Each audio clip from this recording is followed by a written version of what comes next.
Assalamualaikum warahmatullahi wabarakatuh.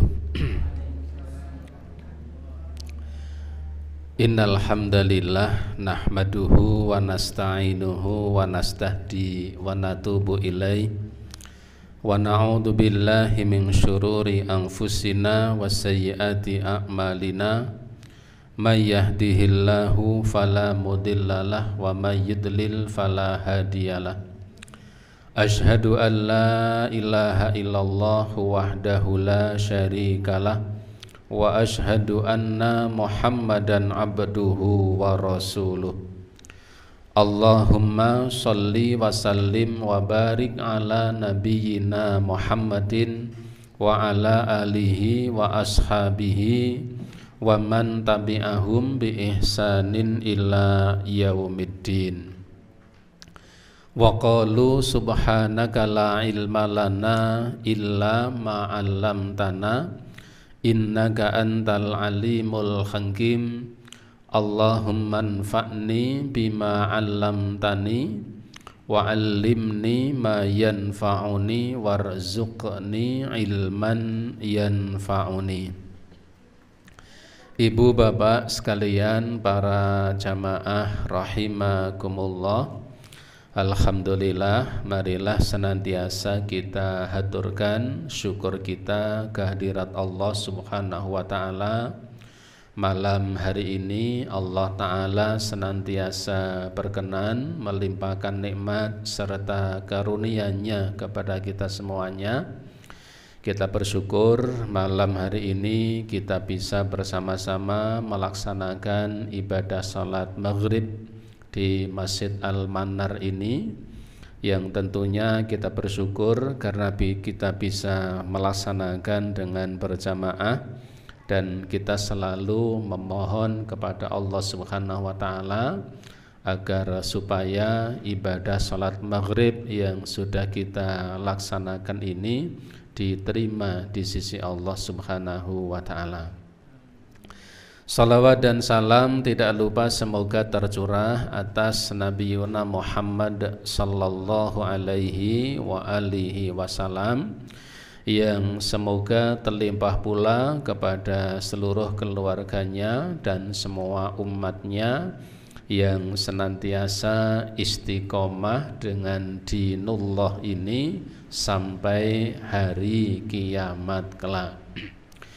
Ibu bapak sekalian, para jamaah rahimakumullah, pada malam hari ini masih saya lanjutkan dan sedikit mengulangi terkait kajian fikih muamalah kita, terkait bab yang menjelaskan tentang wasiat, karena pembahasan kemarin agak terpotong-potong.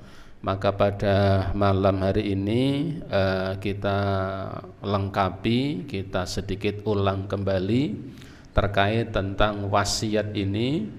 Dan sengaja saya membuat PowerPoint mengingat pentingnya bab ini, pentingnya bab yang terkait tentang wasiat ini. Ibu bapak, para jamaah rahimakumullah, sebagaimana yang dulu pernah kita sampaikan bahwa wasiat ini maknanya adalah perintah untuk melakukan suatu bentuk muamalah, perintah untuk melakukan suatu bentuk muamalah atau suatu bentuk perbuatan baik dengan hartanya setelah dia wafat nanti. Ini kalau kita lihat di kitab Al-Mughni karya Ibnu Qudamah. Kalau kemarin di kitab Minhajul Muslim kita sampaikan hampir sama, perintah untuk melakukan suatu muamalah atau perbuatan baik dengan hartanya setelah ia meninggal dunia.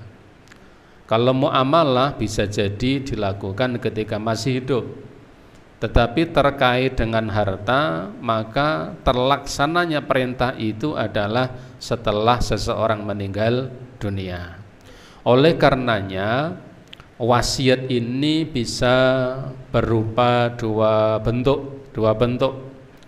Yang pertama, bentuk pertama, wasiat itu adalah perintah untuk melakukan suatu bentuk muamalah. Perintah untuk melakukan suatu muamalah, bentuk-bentuk kebaikan. Seperti misalnya seseorang yang mengatakan, jika saya meninggal nanti, tolong kuburkan saya di sebelah makam istri saya. Ini contoh seorang suami yang sudah terlebih dahulu ditinggal mati oleh istrinya. Maka ketika suami itu mengatakan, jika nanti saya meninggal, tolong nanti saya dikuburkan di sebelah makam istri saya. Ini wasiat. Wasiat untuk melakukan suatu bentuk kebaikan. Atau wasiat yang ketika ada seorang mengatakan, jika saya meninggal nanti, tolong lunasi hutang-hutang saya, misalnya. Ini juga wasiat. Dan wasiat seperti ini menjadi kewajiban, meskipun penerima wasiat biasanya kurang suka, ya, karena harus melunasi hutang-hutangnya. Wasiat paling menyenangkan itu jika wasiat untuk menerima harta. Ini. Kalau nanti saya meninggal, HP ini saya wasiatkan kepada kamu. Itu menarik. Tapi kalau kemudian nanti kalau saya meninggal dunia, tolong hutang-hutang saya ke A sekian, ke B sekian, ke C sekian, tolong nanti Anda melunasi hutang-hutang saya. Ini juga wasiat. Sebagian ulama menyebut ini dengan istilah al-isa. Al-isa, perintah untuk melakukan sesuatu. Perintah untuk melakukan sesuatu. Ini tidak terkait dengan penyerahan harta. Terkait perintah untuk melakukan suatu muamalah. Ini bentuk yang pertama. Bentuk yang kedua, yaitu perintah untuk melakukan bentuk tabarruk, perbuatan baik yang terkait dengan harta. Ini yang kedua. Jadi yang namanya wasiat ini tidak harus terkait dengan harta.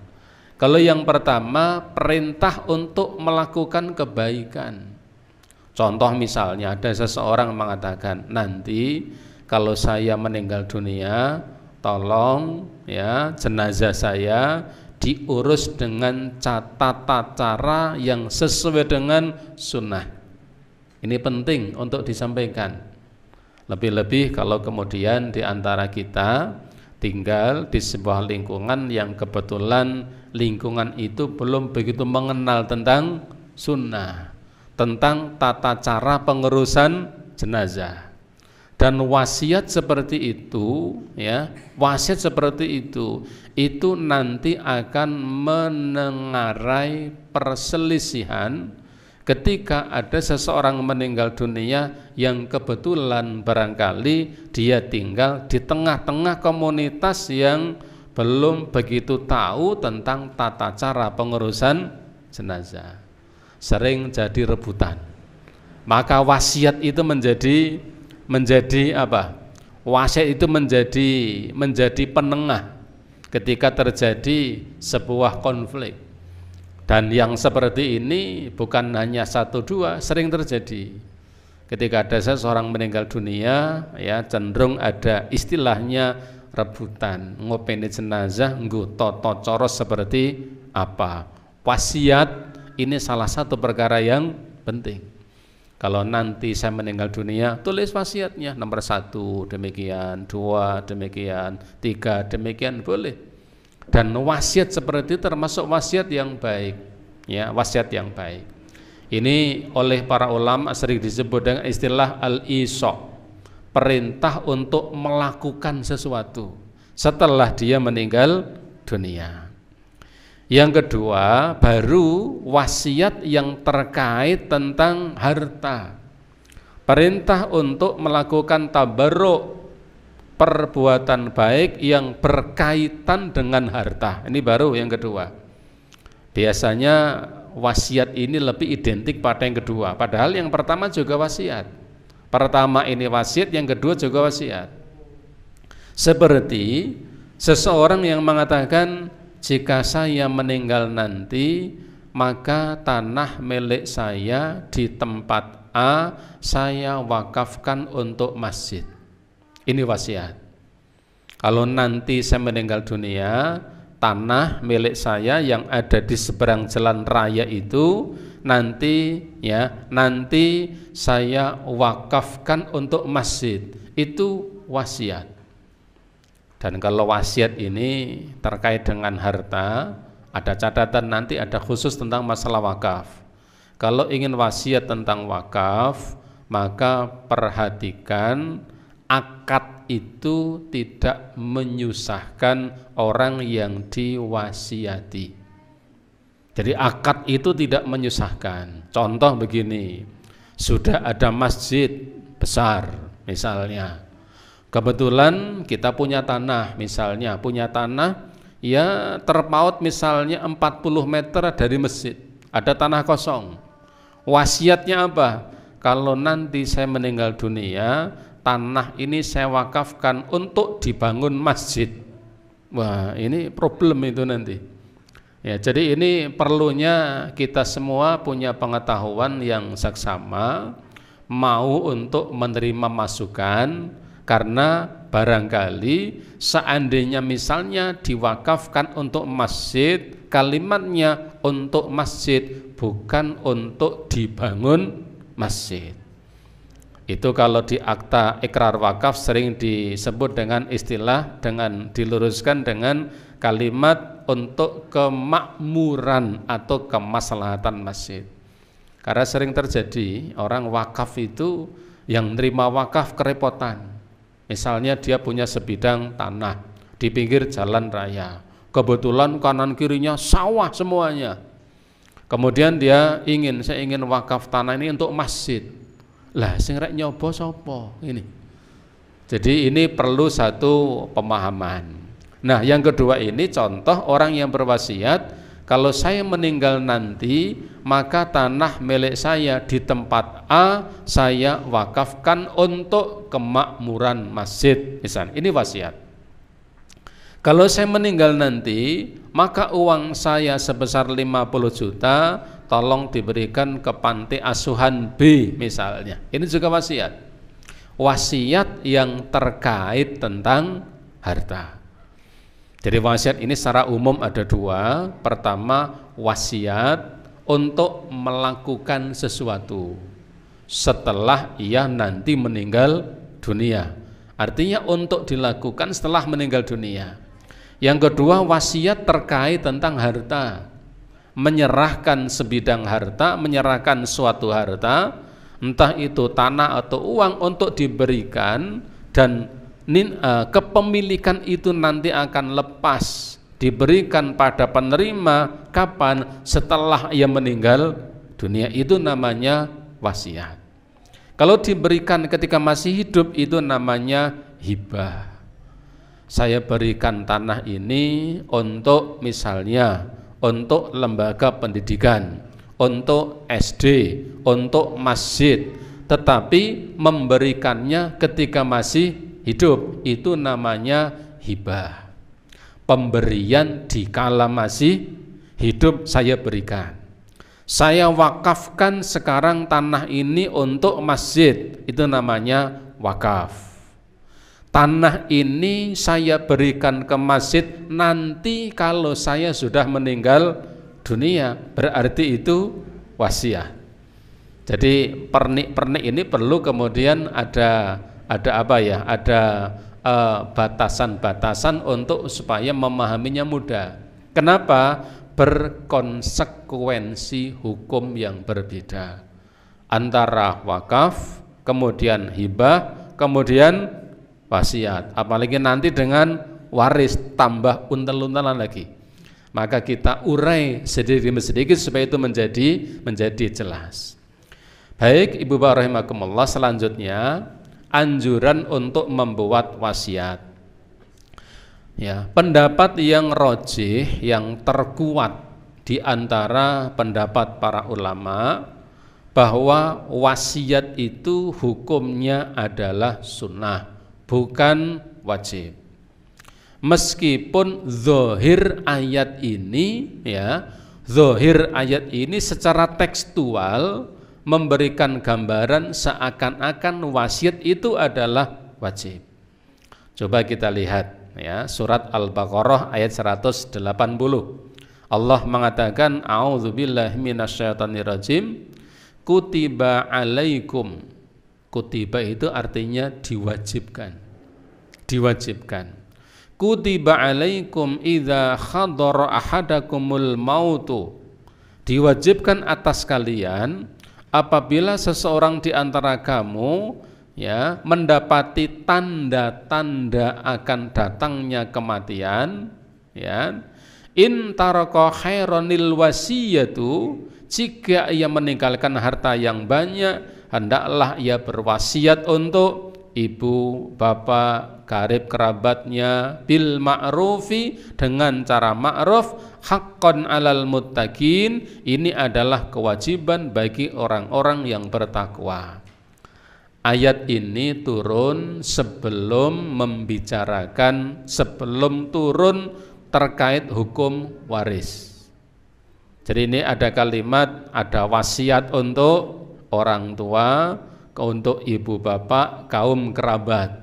Ini ayat ini turun sebelum turunnya ketetapan hukum tentang waris. Nah, kalimat kutiba di sini oleh para mufassir difahami bukan sesuatu yang menunjukkan wajib.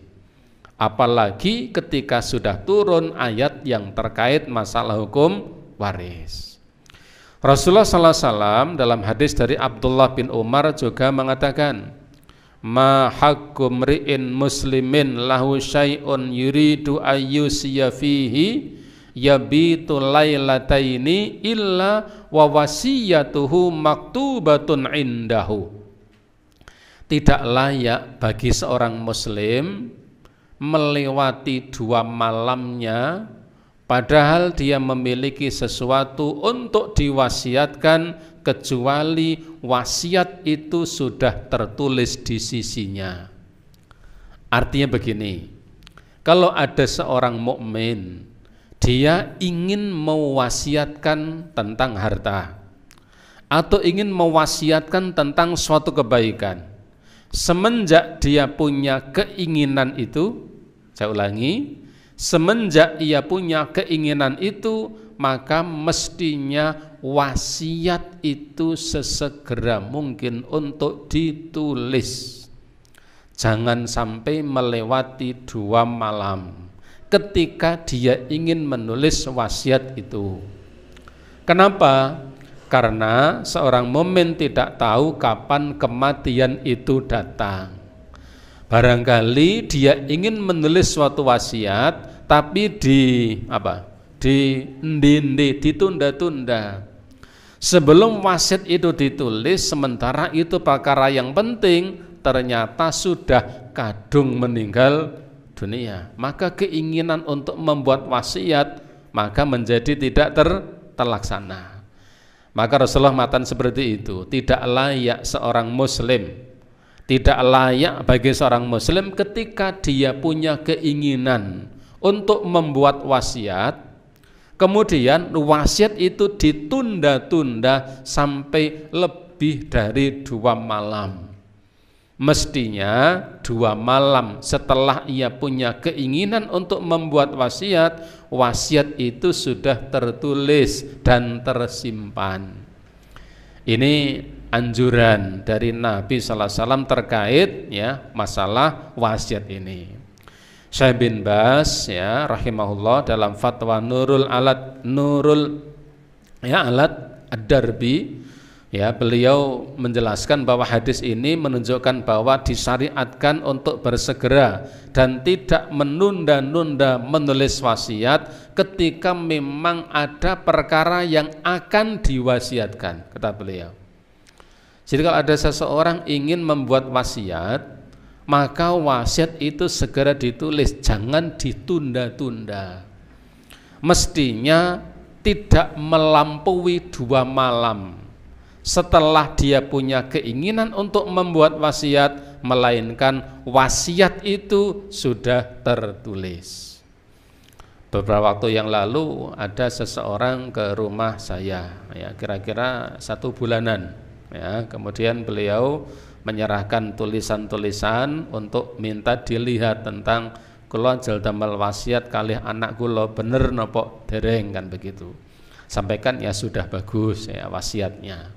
Artinya memang ketika seseorang berkeinginan ingin membuat sebuah wasiat, maka sesegera mungkin wasiat itu dibuat, tidak ditunda-tunda, tidak melampaui dari 2 malam. Sampai Nabi mengatakan dengan istilah tidak layak. Artinya apa? Jangan sampai kalau ingin membuat wasiat, sesegera mungkin wasiat itu kemudian ditulis. Kemudian ibu sekalian rahimakumullah, anjuran untuk menunaikan wasiat ini atau kewajiban untuk menunaikan wasiat. Pada asalnya wasiat dari seseorang yang sudah meninggal dunia itu wajib untuk ditunaikan oleh keluarganya atau oleh pihak yang diberi wasiat itu. Dengan kata lain, menunaikan wasiat itu hukumnya adalah wajib selama wasiat itu memenuhi ketentuan-ketentuan syariat. Wasiat yang tidak bertentangan dengan syariat. Artinya apa? Dengan bahasa yang simpel bahwa menunaikan wasiat itu wajib selama wasiat itu tidak bertentangan dengan syariat. Allah Subhanahu wa taala dalam surat Al-Baqarah 181 Allah mengatakan, "Faman badalahu ba'dama sami'ahu fa innama itsmuhu 'alal ladzina yubaddiluna. Innallaha sami'un alim." Kata Allah, faman baddalahu, maka barang siapa yang mengubah wasiat itu ba'dama sami'ahu, setelah ia mendengarnya, fa innama itsmuhu, maka sungguh dosanya itu 'alal ladzina yubaddiluna, dibebankan atas orang yang telah mengganti wasiat itu. Artinya begini, ketika seseorang membuat wasiat lalu ia meninggal dunia, orang yang diwasiati itu dia merubah isi wasiat itu, maka yang seperti ini hukumnya adalah haram dan tidak boleh, hukumnya adalah dosa, karena yang berwasiat sudah meninggal dunia. Innallaha sami'un alim, sungguh Allah maha mendengar lagi maha mengetahui. Ini bagi orang yang sudah menerima wasiat. Berbeda dengan orang yang ingin membuat wasiat.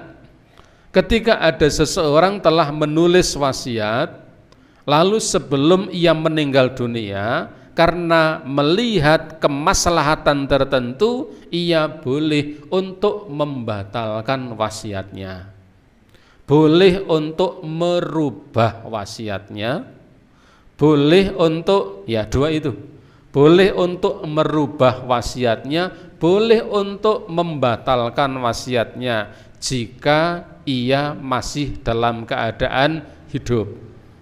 Meskipun yang seperti itu secara etika bukan perkara yang baik, tetapi hukumnya boleh. Tetapi kalau ada orang yang sudah berwasiat, dia meninggal dunia, maka orang pihak penerima wasiat itu tidak boleh untuk merubahnya. Dalam surah Al-Baqarah ayat 181 ini Allah Ta'ala memberikan sebuah warning, sebuah rambu-rambu. Siapa yang mengubah wasiat itu setelah ia mendengarnya, maka sesungguhnya dosanya dibebankan kepada orang yang merubah wasiat itu. Oleh karenanya di dalam fatwa Lajnah Daimah disebutkan wajib hukumnya bagi keluarga dari mayat untuk menunaikan wasiat dari orang yang sudah meninggal dunia, dengan catatan selama wasiat itu sesuai dengan syariat. Berarti kalau isi wasiat itu bertentangan dengan syariat, maka tidak ada kewajiban untuk menunaikannya. Kalau isi wasiat itu ya bertentangan dengan syariat, tolong nanti kalau saya sudah meninggal dunia, tolong balaskan dendam saya pada tetangga kita misalnya. Tidak boleh itu, karena itu maksiat. Karenanya anaknya tidak boleh mengatakan, maaf, terpaksa saya harus menampar Anda demi menunaikan wasiat. Ya, tidak bisa. Karena itu wasiat yang bertentangan dengan syariat. Ya, jika tidak ditunaikan atau ditunaikan dengan cara yang tidak benar, maka berdosalah para walinya, para keluarganya. Ketika apa? Ketika wasiat itu tidak ditunaikan atau ditunaikan tidak sesuai dengan perintahnya. Tolong ya anak-anakku, kalau nanti saya meninggal dunia, tanah yang di belakang masjid itu nanti kalau saya sudah meninggal dunia, tolong serahkan saja ke masjid. Ini pesan saya. Anaknya mengatakan, nggih Pak, nggih Pak. Ketika bapaknya meninggal dunia, selang beberapa bulan berikutnya anaknya kompromi dalam ketidakbaikan. Wah, belakang masjid itu kan strategis itu. Nah, ini kalau kita buat perumahan kan lumayan, karena 1000 meter, 2000 meter. 2000 meter itu kalau bikin rumah kan bisa kamot pinten niku. Mboten ngerti kula. Itu. Ada gimana? Kita rubah saja. Nanti yang diberikan jangan yang belakang masjid, rubah saja. Yang sana, yang pinggir kuburan, misalnya. Ini tidak boleh. Jadi kalau seperti ini hukumnya adalah dosa. Karena ini berlaku firman Allah, faman baddalahu, siapa yang mengubah wasiat itu ba'dama sami'ahu, setelah ia mendengarnya, fa innama itsmuhu 'alal ladzina yubaddiluna, maka dosanya dibebankan kepada orang yang mengubah isi wasiat itu. Ini terkait kewajiban untuk menunaikan wasiat. Karenanya kalimat simpelnya adalah menunaikan wasiat itu hukumnya wajib jika wasiat itu tidak bertentangan dengan syariat. Ini pokok-pokok yang perlu kita cermati, perlu kita catat. Kemudian ketentuan-ketentuan dalam wasiat. Pertama, ya, kemarin sudah kita singgung, isi wasiat itu berupa kebaikan, bukan perkara maksiat dan bukan perkara yang batil. Rasulullah SAW beliau bersabda, la ta'ata fi maksiatin, innama ta'atu fil ma'rufi. Ini kaidah yang dipegang oleh para ulama. Terkait apa? Terkait ketentuan wasiat itu, bahwa wasiat itu berupa sesuatu yang baik, bukan maksiat, bukan perkara batil. Nabi mengatakan la ta'ata fi maksiatin, tidak ada ketaatan dalam kemaksiatan. Artinya apa? Kalau wasiat itu sesuatu yang batil, ini catatan penting. Kalau wasiat itu perkara yang tidak benar, yang batil, maka tidak perlu untuk ditunaikan. Tidak menunaikannya adalah perintah agama. Menunaikannya justru itu dilarang. jika ada wasiat tapi isinya perkara yang batil. Punya bapak meninggal dunia, ya. Nanti kalau saya meninggal dunia, ya, dari hari pertama sampai hari ke-7 hari, tiap hari tolong sembelihkan sapi masing-masing tiap hari 2 ekor misalnya kan. Ya, kira-kira dilaksanakan enggak itu? Enggak usah dijawab. Kaidahnya la ta'ata fi maksiatin, tidak ada ketaatan dalam perkara maksiat. Innama ta'atu fil ma'ruf, ketaatan itu hanya pada perkara yang ma'ruf, termasuk apa? Wasiat.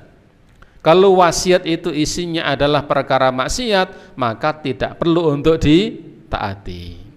Kemudian Ibnu Rus rahimahullah beliau mengatakan, la yulzamu ayyun fadhu minal wasaya illa ma fihi kurbatun wa birrun. La yulzam, tidak ada keharusan, ya, tidak ada keharusan ayyun fadha, ya, untuk menunaikan wasiat.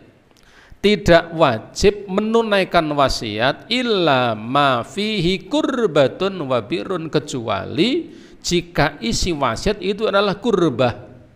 Kurbah itu sesuatu yang bisa mendekatkan diri kita kepada Allah. Wabirun, dan kebaikan. Tidak wajib menunaikan wasiat kecuali jika isinya adalah perkara-perkara yang baik dan perkara-perkara yang bisa mendekatkan kita kepada Allah Subhanahu wa ta'ala. Seperti misalnya seorang, ya, mukmin berwasiat kalau nanti meninggal dunia minta dimakamkan di tempat yang sangat jauh. Kalau nanti saya meninggal dunia tolong saya dimakamkan di puncak Gunung Sumbing misalnya, ngerekasani wong kan ini. Yang seperti ini karena mendatangkan kemadharatan maka tidak perlu untuk dilaksanakan. Ini ketentuan yang pertama. Kemudian, ya, ini seperti perkataan Syekh bin Baz dalam fatwanya, beliau mengatakan idza kanat maqbarah ba'idatun, kalau kuburan itu jauh, minal baladi ilal balad, dari satu negeri ke negeri yang lain, fala wajsun lihadil wasiyah, maka tidak perlu menunaikan wasiat seperti itu. Ada seseorang wasiat, kalau nanti saya meninggal dunia tolong makamkan saya di dekat pantai selatan, di pinggir jalan apa namanya? Yang wilayah pantai selatan itu, jalan Dendeles. Nah, itu yang lebar itu, ya, misalnya. Ini tidak perlu. Wala hajatun illa tanfidhiha, dan tidak ada perlunya untuk menunaikannya. Bal yudfanu fi maqbaratin biladi, tetapi dia mestinya dikuburkan di tempat ia meninggal dunia. Ini contoh saja, tempat meninggal dunia. Yang kedua, wasiat berupa muamalah yang masih dalam ruang lingkup, wasiat berupa muamalah masih dalam ruang lingkup hak si mayat. Artinya apa? Wasiat berupa al-isha hanya terbatas pada muamalah yang masih dalam cakupan hak si mayat. Wasiat di luar cakupan hak si mayat tidak sah dan tidak wajib ditunaikan. Seperti, ya, misalnya di dalam matan Zadul Mustaqni, ya, di sana dikatakan begini, wala tasyihu wasiatun illa fi tasarrufin ma'lumin yamlikul musi. Tidak sah, tidak perlu untuk dilaksanakan terkait wasiat, ya, untuk menunaikan sesuatu kecuali pada apa yang dimiliki oleh yang berwasiat itu.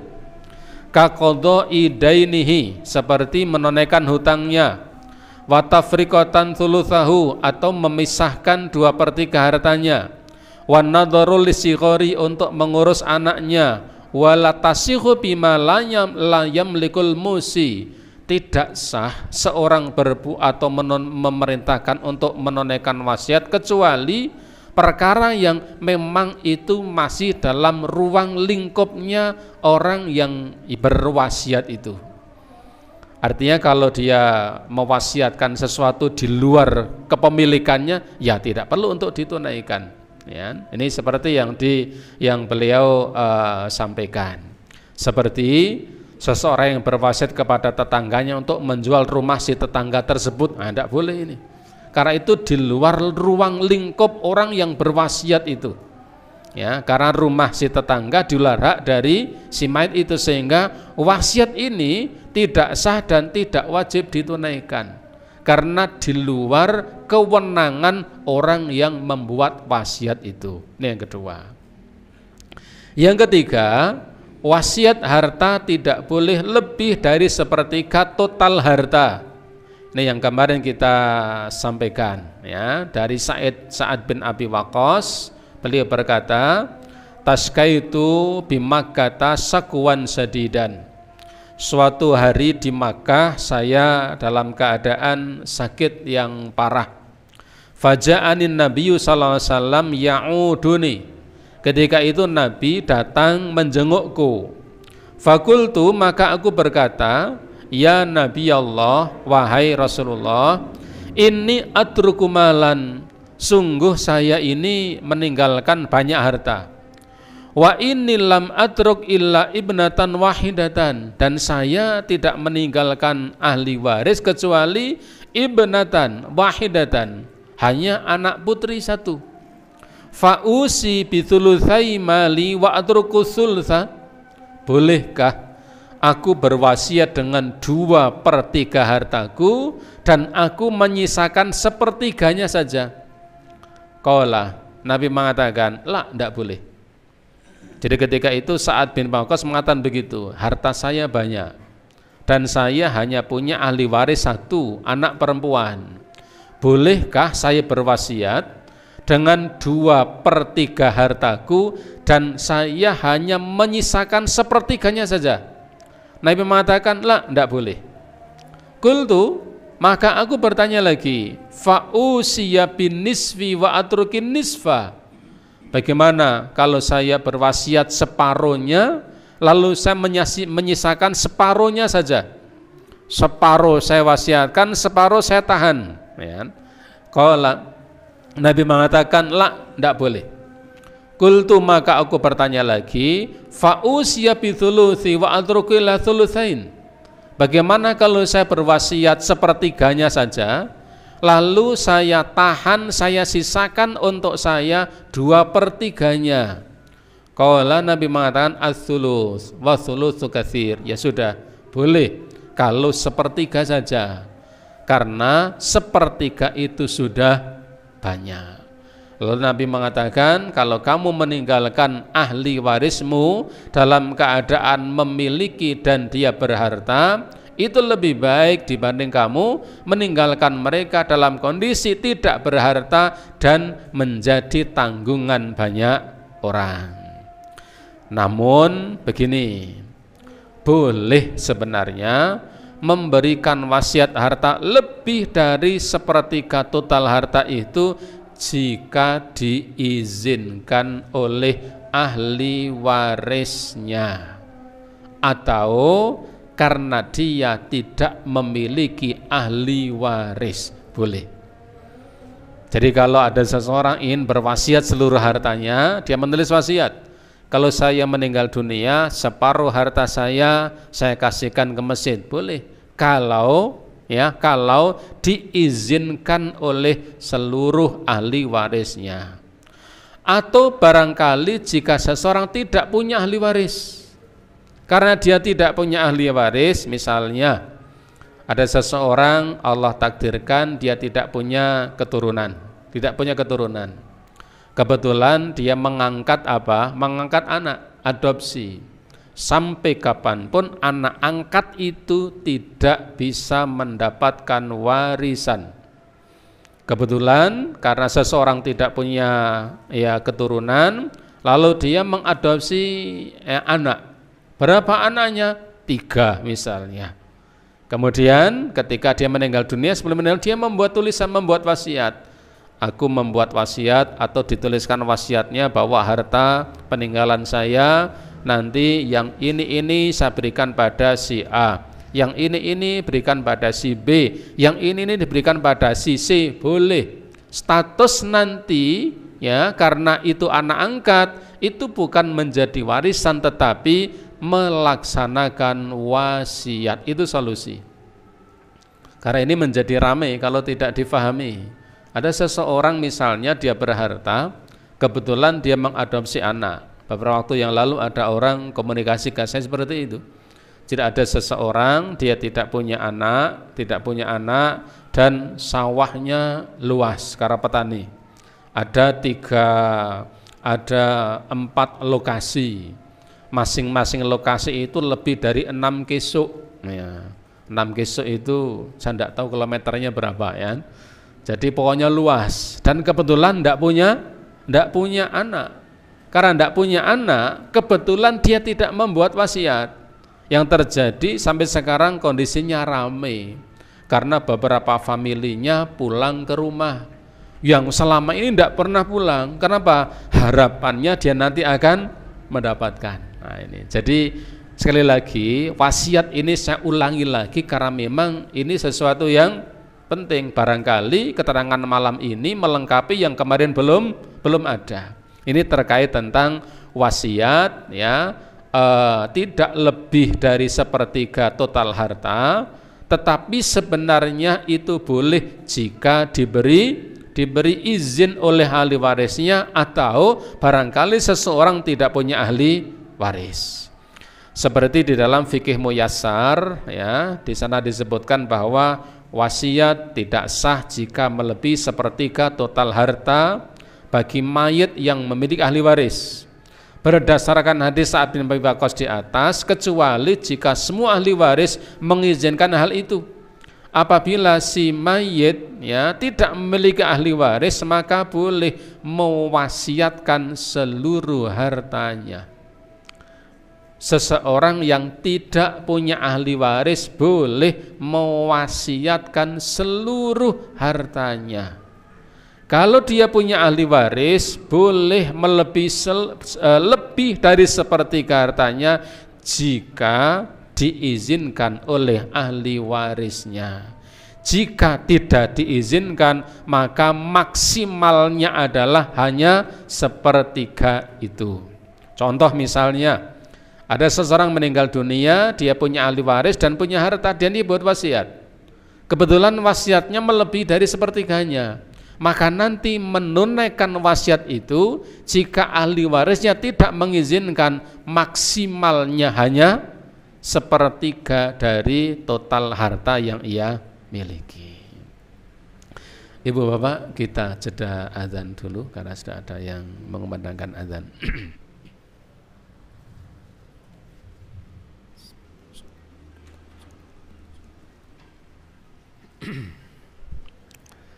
Baik, bukan kita lanjutkan.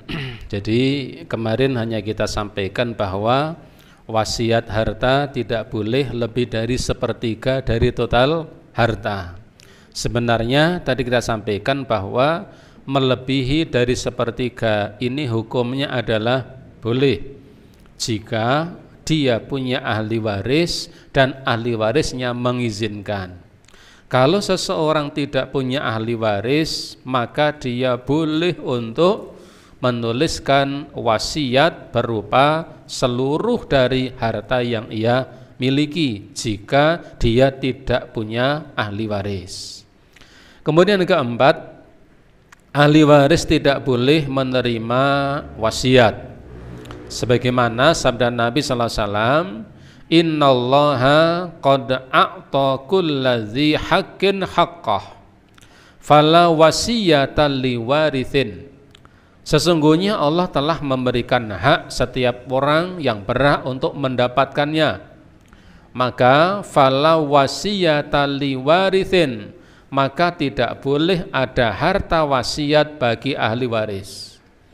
Tidak boleh membuat wasiat terkait harta bagi ahli waris. Kenapa?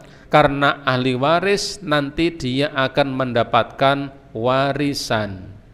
Kalau ada beberapa ahli waris, salah satu di antara mereka mendapatkan wasiat, maka nanti akan ada pendapatan yang berbeda. Oleh karenanya, secara umum bahwa membuat wasiat harta kepada ahli waris maka hukumnya tidak diperbolehkan. Kemudian ya di dalam kitab Aunul Ma'bud, ini syarah Abu Dawud, dikatakan qala al-Hatabi hadza isyaratun ila ayatil mawarith wa kanatil wasiyatu qabla nuzulil ayah wajibatun lil aqrabin wa huwa qaulu ta'ala kutiba alaikum idza khadara ahadakumul mautu in taraka khairan lil wasiyati lil walidaini wal aqrabin thumma nusikhat bi ayatil mirath wa innama tabtulul wasiyatu lil warithi fi qouli aktsar ahli ilmi min ajli huquqi sa'iril warathati. Ya, di dalam syarah Abu Dawud Aunul Ma'bud ini ya, di situ dijelaskan bahwa ayat Al-Qur'an ya, ayat Al-Qur'an yang mengisyaratkan tentang tadi kutibah, diwajibkan untuk membuat wasiat tadi, itu kaitan ketika belum turun tentang warisan. Sehingga tadi dikatakan bahwa menulis wasiat kepada kerabat, kemudian kepada orang tua, ayat ini kemudian termansuh dengan ayat yang menjelaskan tentang warisan. Lalu bagaimana harta wasiat untuk ahli waris? Bapak sekalian, wasiat kepada ahli waris sebenarnya bisa menjadi halal dan boleh jika ahli waris yang lain merelakan. Catatan penting ini. Jadi meskipun sebenarnya kalau ada seseorang ingin mewasiatkan harta kepada ahli waris, salah satu di antara ahli waris, sebenarnya itu tidak boleh. Hanya jika itu terjadi, maka wasiat kepada ahli waris menjadi boleh jika ahli waris yang lain merelakan. Semua imam yang mazhab yang 4 sependapat dengan itu. Ya, meskipun sebagian ahli fikih menambahkan dengan 2 syarat. Pertama, ahli waris yang lain merelakan pada saat mereka layak memberikan kerelaan. Dengan kata lain, ahli waris yang lain merelakannya. Yang kedua, perelaan tersebut terjadi setelah wafatnya pemberi wasiat, ya, bisa orang tua atau yang lainnya. Artinya kerelaan itu setelah pembuat wasiat itu meninggal dunia, bukan dulu. Karena biasanya kan wasiat itu diketahui setelah orang yang meninggal dunia. Setelah meninggal dunia buka kotak, ternyata ada wasiatnya. Isi wasiat ternyata apa? Wasiat itu ternyata isinya bahwa orang tua memberikan wasiat berupa harta yang diberikan kepada salah satu di antara ahli warisnya. Yang seperti ini bisa ditunaikan jika ahli waris yang lain merelakannya. Ini catatan penting untuk kita semuanya.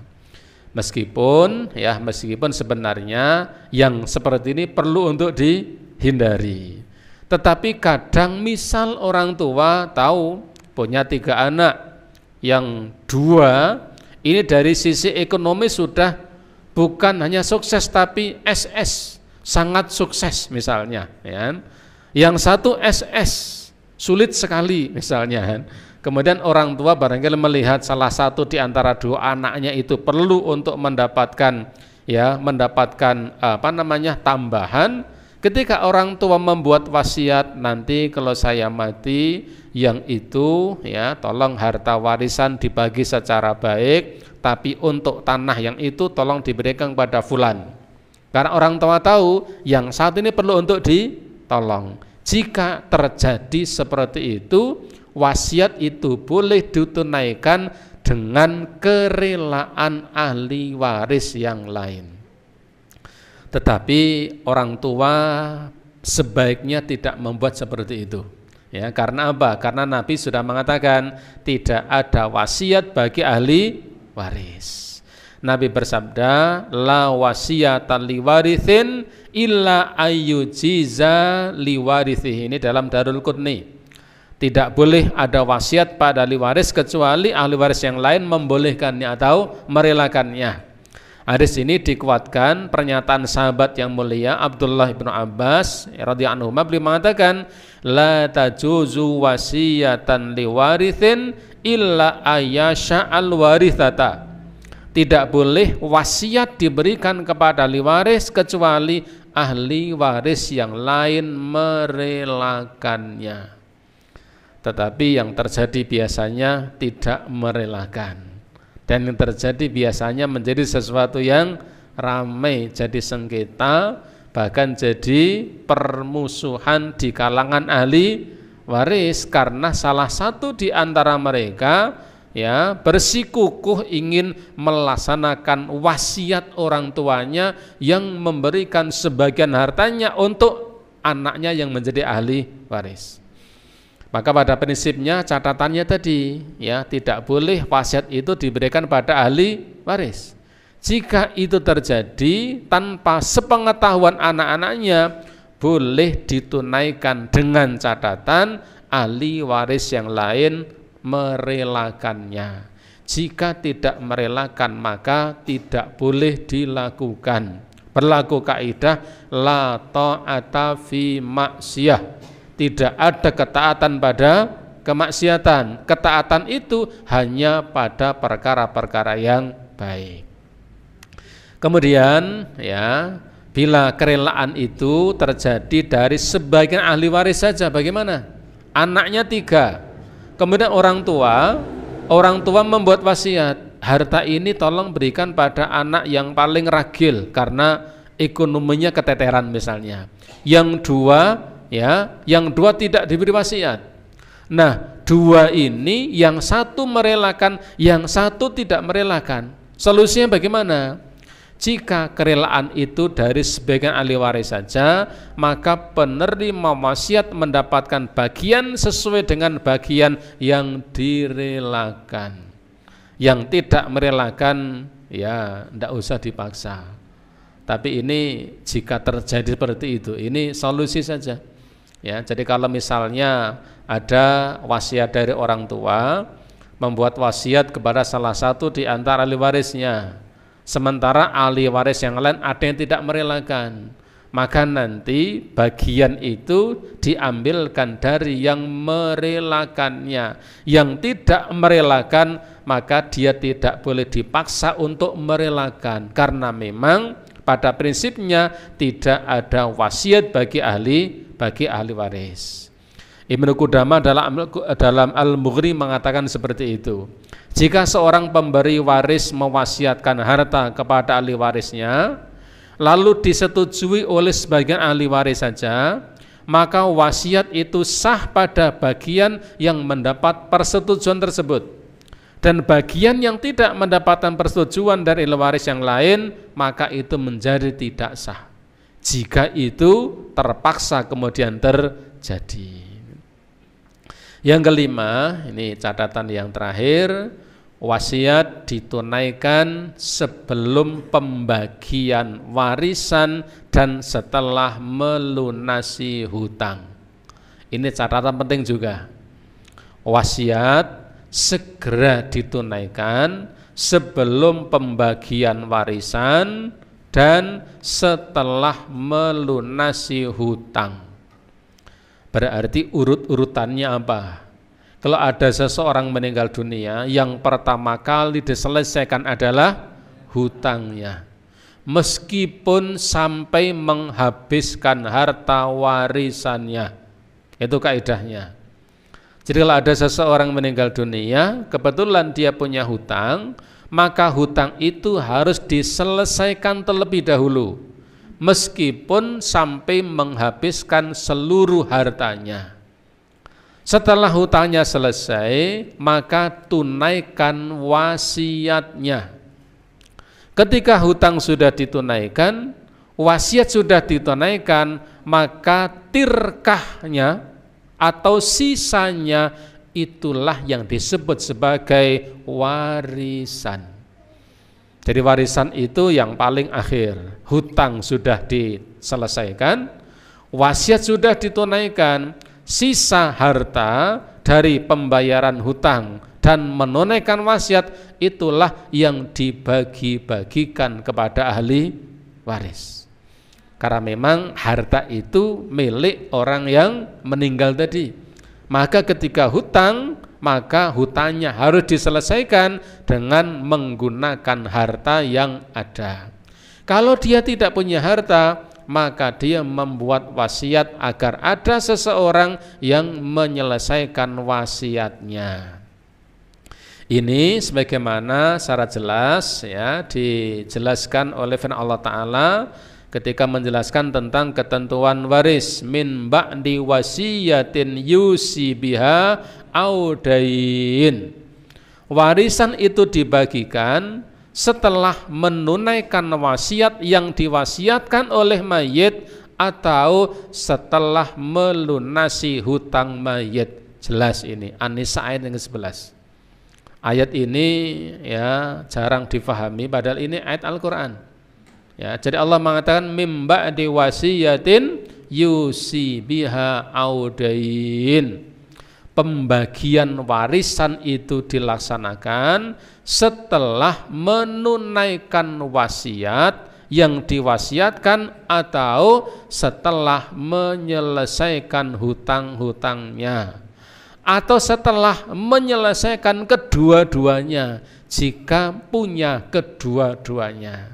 Yang duwe hutang, dia telah membuat suatu wasiat. Ini Ali bin Abi Thalib beliau berkata, anna Nabi sallallahu alaihi wasallam qadha bidaini qoblal wasiyah.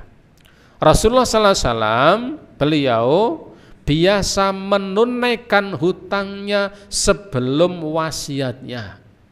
Berarti kan urutannya begitu. Kalau Al-Qur'an hanya mengatakan wasiat atau hutang, itu dalam Al-Qur'an.